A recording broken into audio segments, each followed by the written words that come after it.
Esa es la hermosa experiencia de aquel que es hijo de Dios, que tenemos esperanza en sus promesas y en lo que Él quiere hacer en nuestra vida. Les invito a que tengamos una palabra de oración para iniciar esta prédica. Bendito Padre, gracias porque tú eres fiel. Nosotros fallamos, muchas veces te fallamos, pero tú eres fiel. Te alabamos y te damos las gracias por ello, porque el que tú seas fiel nos llena de esperanza, nos llena de fuerza para levantarnos cada día de nuestra vida y seguir adelante. Gracias, Señor, por tu palabra, por lo que íbamos a estudiar. Rogamos que tu Espíritu hable claramente a nuestra mente y corazón y que podamos hoy tener una enseñanza para nuestro diario vivir. Te damos gracias por las personas que hoy están con nosotros de primera vez, aquellos que han empezado a llegar. Principalmente te rogamos, Señor, que derrames de tu gracia, que derrames de tu misericordia en sus vidas, para que ellos puedan conectarse contigo, puedan vivir la experiencia de ser parte de tu familia. Te lo rogamos en Cristo Jesús. Amén. Pues, queridos amigos, hace como unos 5 o 6 años, pues su servidor tenía una pequeña empresa de camiones. Y recuerdo muy bien que hacíamos algunos viajes. Había una mina que se estaba construyendo allá por Iguala, y mandábamos los camiones cargados con material desde aquí, desde Acapulco, con algunas piezas de un tabicón especial que se fabricaba aquí. Y a mí me contrataban para hacer el flete, y en una ocasión mandamos un viaje. Habíamos mandado muchos viajes, pero en una ocasión de repente recibo la llamada de mi chofer y me dice: licenciado, nos quedamos sin camión. Y yo, ¿cómo? Explícame. Dice, sí, se hizo pedazos el camión. Y como siempre, pues uno andaba batallando con el dinero. No era una empresa muy poderosa, ¿verdad? Entonces era una empresa pequeña que andábamos luchando todos los días por salir adelante. Cuando él me dijo eso, la mente se me puso en blanco, y entonces vinieron muchas preguntas a mi mente. Y una de esas preguntas es: ¿por qué, Señor? ¿Por qué justamente ahora? Estábamos cumpliendo una serie de fletes porque nos iban a pagar una cantidad, y obviamente, número 1, ese viaje nos iba a entregar y era pérdida. Número 2, la pérdida del camión. Y número 3, que no íbamos a cumplir con el pedido. Todo era una pérdida. Fue un golpe muy fuerte para nuestra economía, la economía de nuestra pequeña compañía.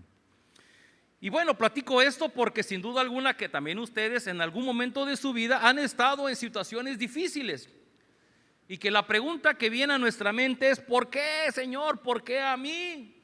Mira, mi vecino es peor que yo y a él no le pasa nada, y yo que más o menos me porto bien, ¿por qué a mí? Y a lo largo de nuestra vida seguramente ha habido circunstancias en las que nos hemos sentido atrapados por las dudas, y desconfiamos de Dios, desconfiamos de su amor, desconfiamos que Él escucha nuestras oraciones. Inclusive llegamos a dudar de su existencia. ¿Realmente Dios existirá? ¿Realmente me estará escuchando? Y somos atrapados por las dudas. Queridos hermanos, queridos amigos, probablemente algunos de ustedes lo han vivido en el pasado. Algunos de ustedes justamente en este tiempo se han estado planteando esas preguntas. Y si no quiero ser un mal profeta, pero solamente me decirle, es probable que en un futuro usted llegue a pasar una circunstancia así. Todos quisiéramos, los cristianos, los hijos de Dios, todos quisiéramos una vida feliz, una vida libre de problemas, libre de obstáculos, sin momentos complicados.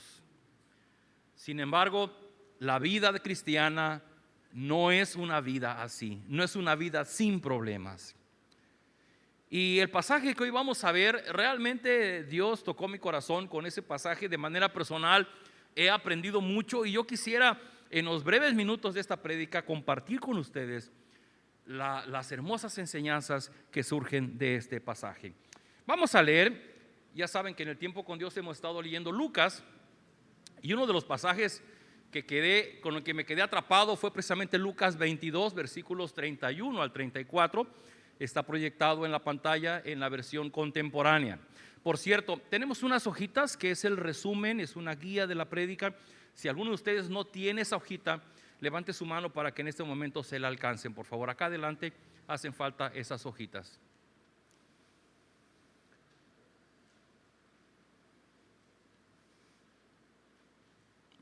También la hojita tiene la función que el día de mañana, si usted quiere repasar lo que aquí hemos escuchado, bueno, pueda ir a la hojita y repasarlo.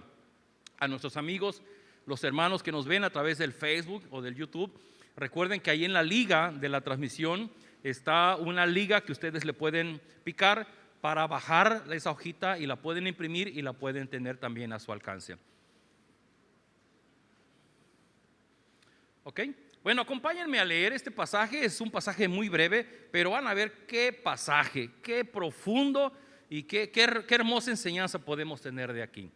Acompáñenme a leer Lucas 22, versículos 31 al 34. Dice así en la pantalla, lean conmigo. Dice: el Señor dijo también: Simón, Simón, Satanás ha pedido sacudirlos a ustedes como si fueran trigo, pero yo he rogado por ti para que no te falte la fe. Y tú, cuando hayas vuelto, deberás confirmar a tus hermanos. Pedro le dijo: Señor, no solo estoy dispuesto a ir contigo a la cárcel, sino también a la muerte. Y Jesús le dijo: Pedro, te aseguro que el gallo no cantará hoy antes de que tú hayas negado 3 veces que me conoces. Este es un pasaje sin duda conocido para muchos, la negación de Pedro. Y yo soy de las personas que defiende a Pedro. Por favor, no hagan leña del árbol caído. No, decimos, ¿cómo es posible que Pedro, de los más cercanos al Señor Jesús, cómo es posible que le negó? ¿Qué tenía en su cabeza? Bueno, yo no lo sé, pero vamos a deducir algunas cosas que hoy nos van a dar una hermosa enseñanza. Pero antes de entrar en este pasaje, déjenme brevemente regresar un poquito en el resto del capítulo 22. Se narran cuando menos 2 eventos muy importantes. El primero de ellos, al inicio del capítulo, Lucas nos narra la famosa celebración de la Pascua de Jesús con sus discípulos. Y a mí se me ha quedado grabado. Alguna vez tuvimos la Santa Cena y di la meditación aquí, y se me ha quedado grabado y me lo repito cada vez que puedo, las palabras del Señor Jesús, porque Él estaba a punto de celebrar la Pascua con sus discípulos, que es la Santa Cena ahora para nosotros. Y Jesús le dijo: cuánto he deseado comer esta Pascua con ustedes, cuánto he deseado comer esta Pascua con ustedes. El momento que el Señor Jesús vivía era un momento muy emotivo. Estaba a punto de ir a la cruz, lo iban a matar, lo iban a lacerar, lo iban a lastimar, lo iban a clavar en el madero. Sin duda alguna que el Señor Jesús, como hombre, pues tenía miedo y no quería hacerlo. Y Él sabía que la celebración de la Pascua en ese momento, lo dijimos en otro momento también, en la Pascua se sacrificaba un cordero. Y ese cordero, la sangre que derramaba, servía para el perdón de los pecados del pueblo. Ahora Jesús era el cordero. Ahora no había un animalito, ahora Él era el cordero. Y Él sabía que iría a la cruz como ese cordero que es subido al altar y es partido en 2 para que su sangre se derrame. Y Jesús le dijo a sus discípulos: coman mi carne, tomen mi sangre. Dice: porque no beberé del fruto de la vid hasta que venga en mi reino. Sin duda alguna que estas palabras de Jesús entrañaban muchísima emoción, muchísimo sentimiento. Estar cerca a la muerte y decirle a sus discípulos, a las personas que Él amaba, decirle: esto que yo les estoy dando soy yo mismo, es mi sacrificio. Hablaba de su gran amor por sus discípulos. Y hay un evento después que de verdad no lo alcanzo a entender. Dice que de repente los discípulos empezaron a discutir quién de ellos, como Jesús hablaba de que se iba a ir, de que lo iban a matar, discutían quién de ellos sería el líder ahora, quién de ellos sería el más grande entre ellos. Y era una discusión que tenían. Y uno ve el pasaje y dice: pues los discípulos deben estar bromeando. O sea, ¿cómo Jesús está hablando de ir a la cruz y los discípulos están hablando de que quién de ellos es el nuevo jefe del líder, el nuevo jefe del grupo de los discípulos? El Señor, con mucha paciencia, les explicó que es más importante el que sirve que el que manda en un grupo de personas. La preocupación de los discípulos no era la muerte del Señor Jesús, porque no la entendían. La preocupación de ellos era quién sería el nuevo líder. Y así llegamos a este pasaje donde inicia diciendo que el Señor Jesús tomó a Pedro y se acerca a él y le dice: Simón, Simón. Y yo me imagino el tono, y bueno, dicen los comentaristas bíblicos que el hecho de que Jesús le diga 2 veces su nombre, pues no sé, me imagino que es como si ahora de repente me hablo a mi papá por teléfono y me dice: oye, Joel, dices tú, pues ¿qué me va a decir, verdad? Entonces yo creo que esta expresión denota la importancia de lo que Jesús estaba por decirle a Pedro. Y lo que le dice es esto: le dice, Satanás ha pedido sacudirlos a ustedes como si fueran trigo. En otra versión, porque me gusta ver varias versiones, dice: Satanás ha pedido permiso para ponerles pruebas difíciles a todos ustedes. Y la última que me gustó también dice: Satanás ha pedido sacudirlos a ustedes como un campesino sacude la paja de los granos de trigo. Sin duda alguna que Pedro se ha de haber quedado frío, con la mente en blanco, con el ojo cuadrado. ¿Cómo es posible que Jesús le esté dando esa noticia? ¿Cómo es posible que Satanás esté pidiendo permiso para agarrarme como si fuera una espiga de trigo y agitarme? ¿Qué significa esto de ser sacudido? Dice en la versión 60, ser zarandeado. Bueno, ustedes lo pueden ver en la foto. Ahí está la foto. La espiga de trigo es una ramita muy frágil que inclusive se mueve con el viento. Ahora los campesinos a veces tomaban la espiga y lo que hacían es que la agitaban o la golpeaban contra algo para que cayera el grano de trigo precisamente. Y dice el Señor Jesús: es que Satanás les ha pedido como la espiga de trigo para sacudirla. ¿A qué se estaba refiriendo Jesús con esa experiencia de ser sacudido? Es que Dios en ocasiones de nuestra vida permite que seamos sacudidos como las espigas de trigo y cruzamos tiempos difíciles en donde nuestro amor y nuestra confianza en Dios es probada. Así es que podemos afirmar que ser sometido a la prueba es en realidad una prueba del amor y de la confianza que tenemos en Él. No significa precisamente que Dios nos haya olvidado, no significa que Dios nos esté castigando por los muchos pecados que hemos cometido en el pasado. Si Dios permite que Satanás nos sacuda como espigas de trigo, es porque somos sus discípulos y pasar por situaciones adversas es la única forma de que crezcamos en nuestro amor y nuestra fe hacia Él. Así que el primer punto de esta prédica es: todos los discípulos de Jesús seremos sacudidos. No sé si usted lo sabía, pero quiero ser franco con usted y decirle lo que el Señor Jesús le dijo a sus discípulos. Sus discípulos eran las personas más cercanas a Él. ¿Qué decir de Pedro?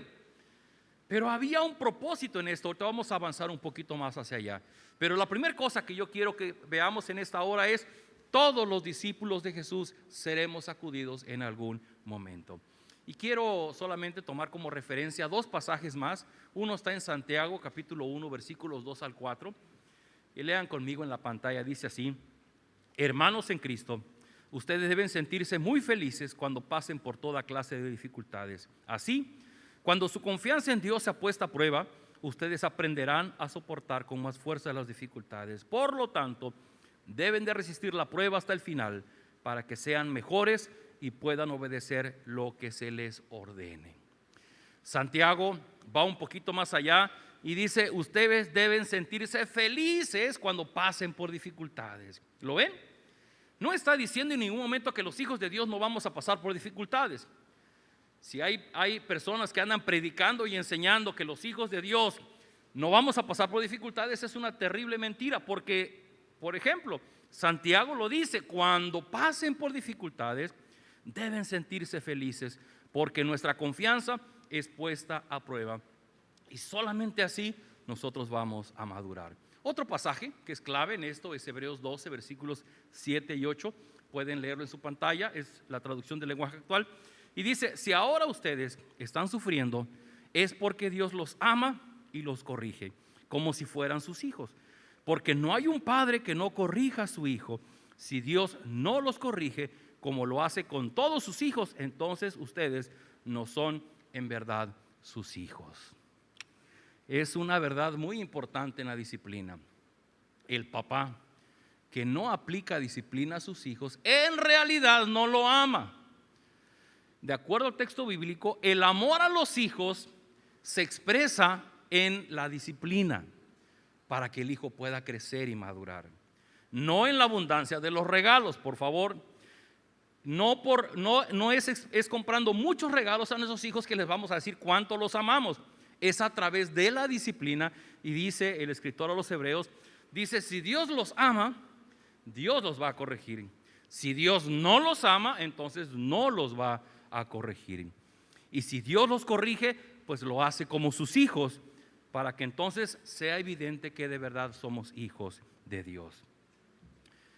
Fíjense que curiosamente en el pasaje me puse a pensar un poco, bueno, ¿por qué Jesús no le dijo, mira Pedro, Satanás los ha pedido para sacudirlos como las espigas de trigo?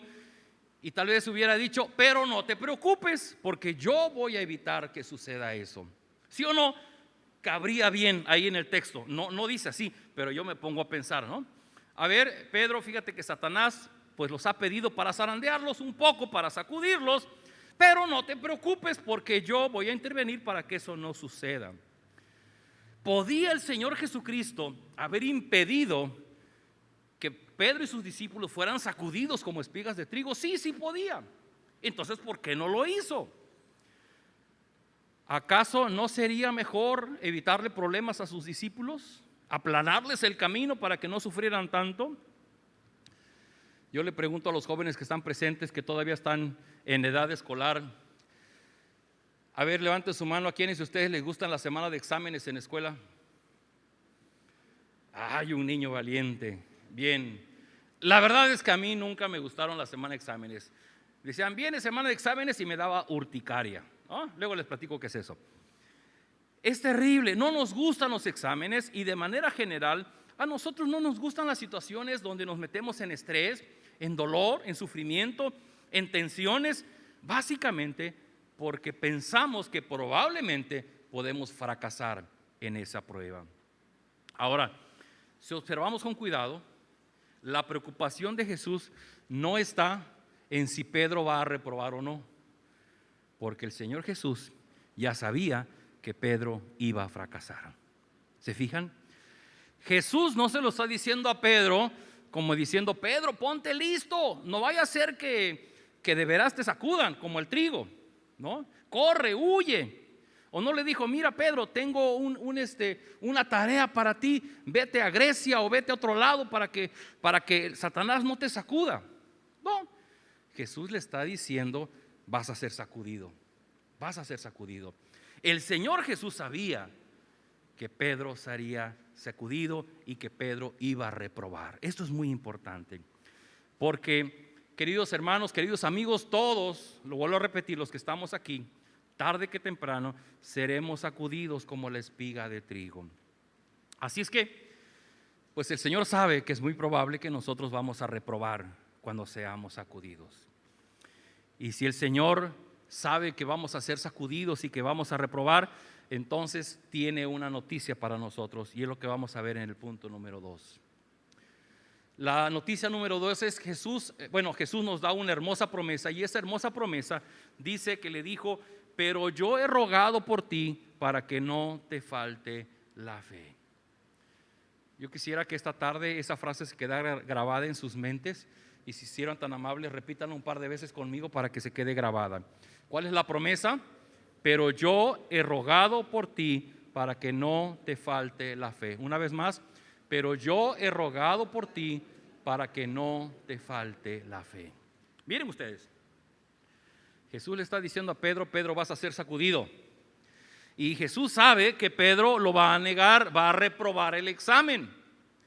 Y en medio de esa situación Jesús le da una promesa y le dijo, Pedro, pero yo, Dios encarnado, voy a estar orando, voy a estar rogando ante el Padre para que no te falte la fe. Ahora, déjeme decirle algo. De primera mano uno diría, bueno, yo creo que sí le faltó la fe, porque si no le hubiera faltado fe, él no hubiera negado a su maestro. Pero es que el ejercicio de la fe, vean usted cómo viene. Cuando el Señor Jesucristo le da el anuncio, la primera reacción de Pedro fue: pero Señor, no solo estoy dispuesto a ir contigo a la cárcel, sino también a la muerte. Yo me pregunto, Jesús le preguntó: oye Pedro, ¿y tú qué dices? ¿Qué opinas? No le preguntó, le está dando el aviso. Y Pedro solito responde así: Señor, yo no estoy dispuesto de ir contigo a la cárcel, sino hasta la mismísima muerte.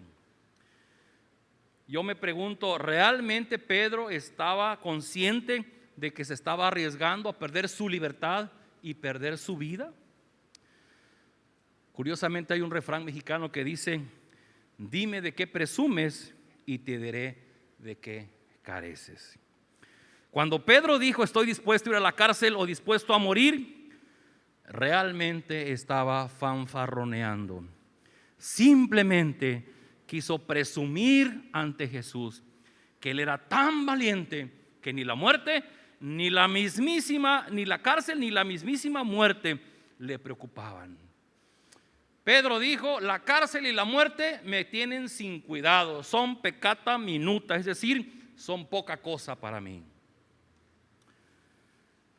Recordarán que hace unos 15 días hablamos en este mismo espacio de un señorón rico que fue ante Jesús queriendo tener vida eterna, y después de un diálogo Jesús le dijo: bueno, toma lo que tienes, véndelo y regálalo a los pobres, y entonces ven y sígueme. Y dice que el Señor se puso triste y se fue a su casa, porque dice el pasaje que amaba más sus riquezas que seguir a Jesús. Y en esa ocasión hablamos de los ídolos, ¿se acuerdan? Los ídolos son aquellas cosas o aquellas personas que guardamos en nuestro corazón y que amamos profundamente y que estamos dispuestos a sacar uñas y dientes por defenderlo y por no perderlo. Entonces sacrificamos la familia, sacrificamos la salud, sacrificamos el dinero, sacrificamos el descanso, sacrificamos todo lo que tenemos por salvar ese ídolo que guardamos en nuestro corazón. Lo triste es que estamos dispuestos a sacar las uñas y dientes por ese ídolo que está en nuestro corazón, aunque eso nos lleve a negar al Señor Jesús. Y fue justamente lo que le pasó a Pedro. Pedro, él pues sabía que amaba a Jesús, pero él no sabía que dentro de su corazón había un amor más grande por sí mismo, por su libertad y por su vida misma. Y cuando Pedro es puesto, se confronta con su realidad, y cuando llega el momento de la verdad, en la que dicen: ahora sí, Pedro, tú eres de los que seguían a Jesús. Pedro, en ese momento le cae, como dicen los mexicanos, le cae el 20 y entiende que sí es probable que él pueda perder su libertad y pueda perder la vida. Si pudiéramos resumirlo de alguna manera, fue ese momento de cobardía, no fue la falta de amor, no fue la falta de compromiso. Pedro amaba a su maestro, pero el amor a sí mismo era más grande que su amor a Jesús. Esos son nuestros ídolos. Si yo les pregunto a ustedes, ¿ustedes aman a Dios? Sí. Y sucede que en el transcurso de nuestra vida, de la vida cotidiana, tomamos decisiones y hacemos cosas en las que hacemos un lado nuestro amor a Dios por el amor a eso que es más importante para nosotros. Ese es el problema de Pedro. ¿Y saben qué? El Señor Jesús lo sabía. Entonces, cuando Pedro es confrontado con el amor a sí mismo, realmente no pudo hacer otra cosa más que salvar su vida, salvar su pellejo. ¿De qué manera podía el Señor lograr confrontar a Pedro con ese amor a sí mismo? Solo permitiendo a Satanás que lo tomara y lo sacudiera como una espiga de trigo. Y entonces que Pedro pudiera darse cuenta de que qué tan frágil era su amor a Dios, a Jesús, a su maestro, y que en cualquier momento, por cualquier otra razón, él pudiera perder su libertad o su vida. Queridos amigos y hermanos, ¿por qué razón el Señor Jesús permite que nosotros, sus amados discípulos, seamos sacudidos como espigas de trigo? por la misma razón que Pedro. Quiere que descubramos cuáles son esas personas o esas cosas más importantes para nosotros, aquellos ídolos que roban o que sustituyen nuestro amor y nuestra confianza en Él. Queridos hermanos, he estado estudiando mucho este tema. Los jueves tenemos una conexión, algunos de ustedes están ahí, y le hemos puesto por título Los ídolos del corazón. Llevamos 4 o 5 ediciones y me he metido profundo a estudiar el tema y me espanto de mí mismo. ¿Sabe por qué habemos cristianos tristes? ¿Por qué habemos cristianos enojados? ¿Por qué habemos cristianos rencorosos? ¿Por qué habemos cristianos vengativos? ¿Por qué habemos cristianos preocupados? ¿Por qué habemos cristianos con poca autoestima, frustrados en nuestro diario vivir? ¿Sabe por qué? Porque nuestro amor no está lleno de la plenitud de Dios en nosotros.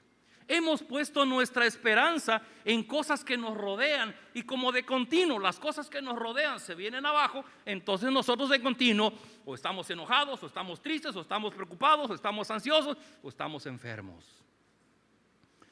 Eso es un tema para mí muy importante, porque eso significa que mi gozo y mi alegría no es solamente verles aquí los domingos y que usted me diga: sí, yo soy salvo, creo en Cristo como mi Señor y Salvador. No, quiero que vayamos juntos a la experiencia de Pedro y veamos la experiencia que vivimos en el pasado, lo que estamos viviendo hoy día, o la experiencia que usted va a vivir el día de mañana, y que va a ser confrontado en su amor a Dios, y que usted pueda decir: caray, es que yo pensé que amaba más a Dios.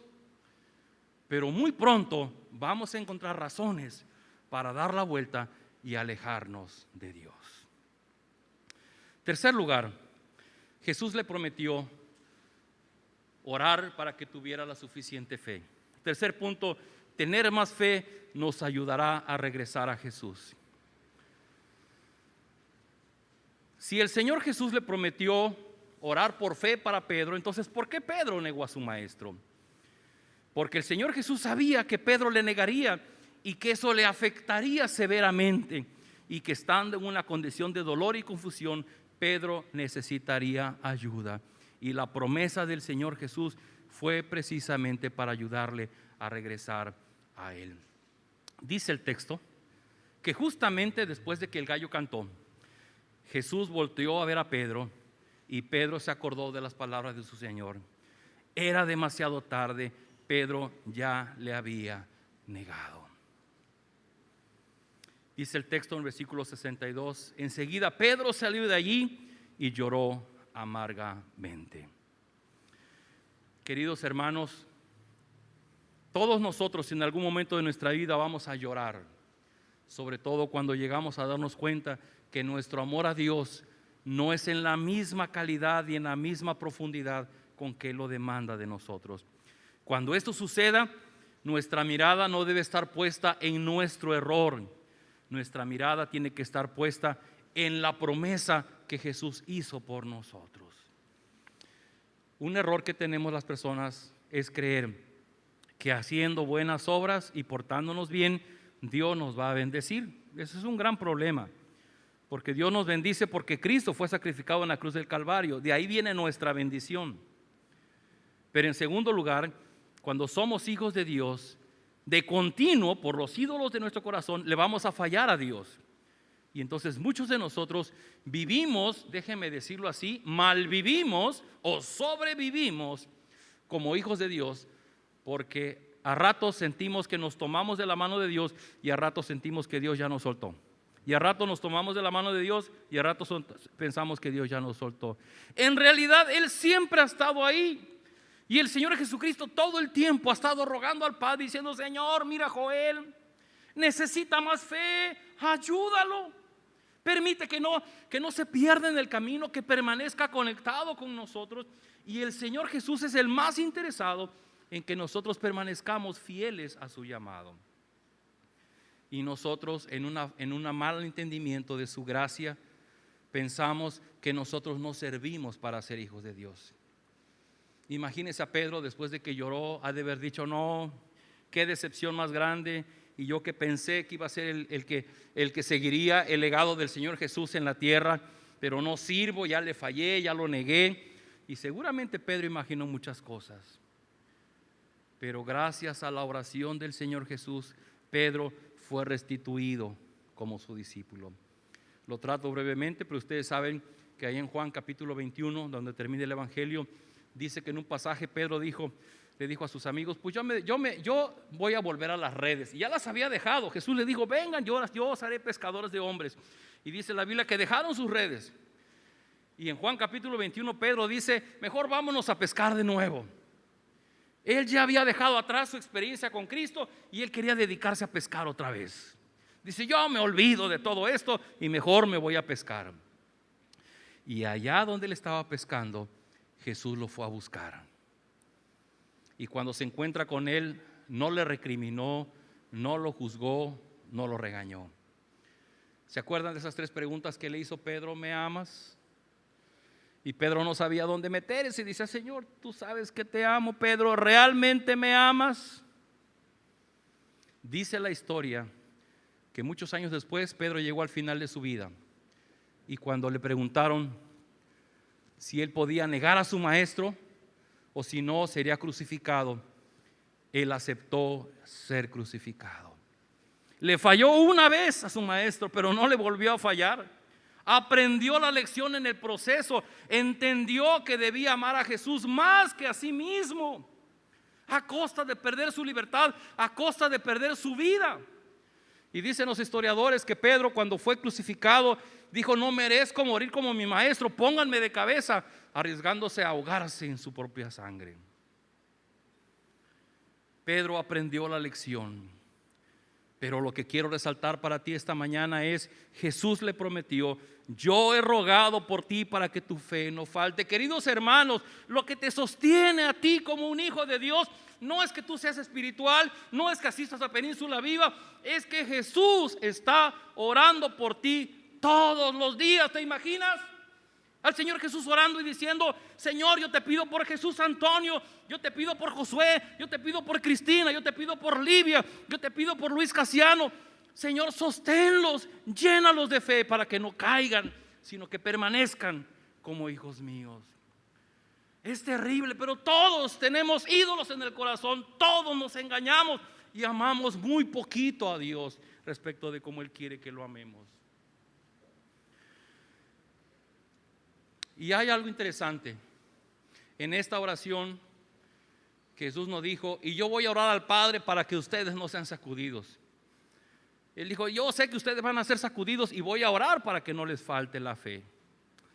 Me llama la atención que un texto posterior dice: y el Señor Jesús añade: y tú, cuando hayas vuelto, deberás confirmar a tus hermanos. Y hay una traducción que se llama Palabra de Dios para Todos, que me gusta cómo lo dice. Dice: por un tiempo vas a dejarme solo, pero después cambiarás. Cuando eso pase, ayudarás a tus hermanos para que siempre se mantengan fieles a mí. Queridos amigos, queridos hermanos, probablemente algunos de ustedes en este momento se sientan así, que le fallaron al Señor, que hicieron algo que fue dramáticamente traicionar la confianza y el amor a Dios. Y ustedes se han repetido a sí mismos: es que yo no sirvo para ser hijo de Dios, yo no sirvo para ser discípulo de Jesucristo. Pero si hoy día sigues aquí, es gracias a la oración del Señor Jesús ante el Padre, rogando porque no falte tu fe.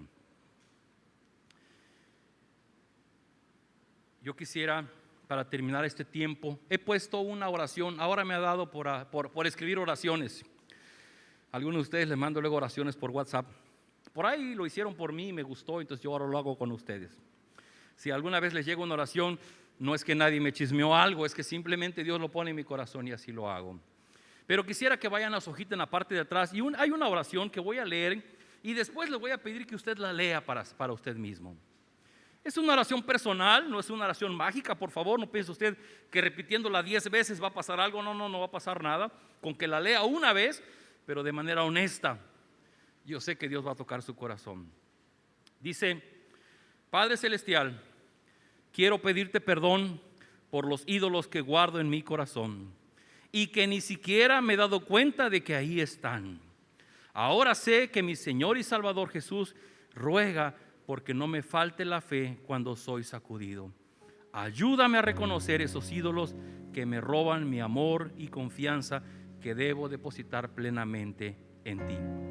Quiero permanecer en ti a pesar de mis fracasos. Toma mi vida y que tu Espíritu me llene con su presencia para ayudarme a permanecer en ti. En el nombre de Jesús. Amén. Yo quiero invitarte, si esta oración sale de tu corazón, quieres hacerla, yo te invito a que estés de pie. Lo voy a leer una vez más y ahora sí, léela tú en voz alta, muy fuerte, que se escuche hasta el cielo, pero que sea tu oración. Solamente son palabras que se sugieren, pero es una oración que podemos hacer juntos. Vamos a repetir esta oración, vamos a orar y después seguimos con esta alabanza de Tú eres fiel.